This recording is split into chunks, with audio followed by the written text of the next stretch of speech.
Isinapubliko na ni Interior Secretary John Vic Remulla ang sinabi nitong option kay Senator Jinggoy Estrada kung sakaling maglabas na ng warrant ang Sandigan Bayan.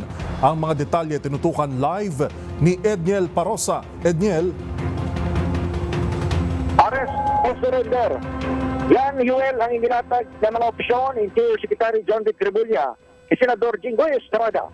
Sakaling maglabas ng arrest warrant ang Sandigan Bayan, kaugnay ng inihablang kaso ng Office of the Ombudsman.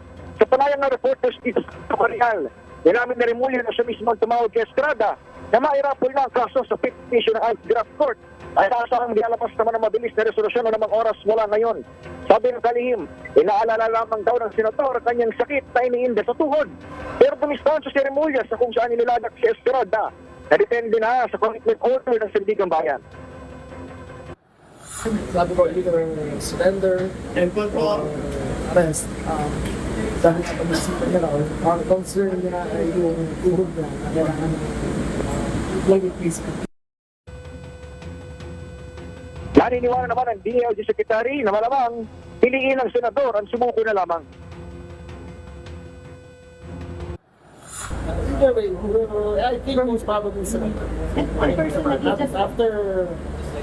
After the third time, sayang naman sila kontra.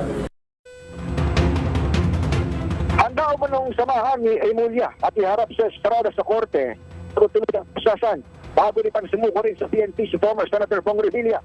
Adang say commit siya sa Sandigan Bayan o sa Sandigan Bayan sa Quezon City Jail. Kinasuhan naman ngayon si Estrada dahil sa manay pagtanggap ng 473 million peso kickback mula sa Department of Public Works and Highways. Mula rito sa Camp Caringal sa Quezon City, para sa NBC TV Network News, ako si Edniel Parosa, News Page. Una sa Pilipinas, una sa Pilipino. Maraming salamat, Edniel Parosa.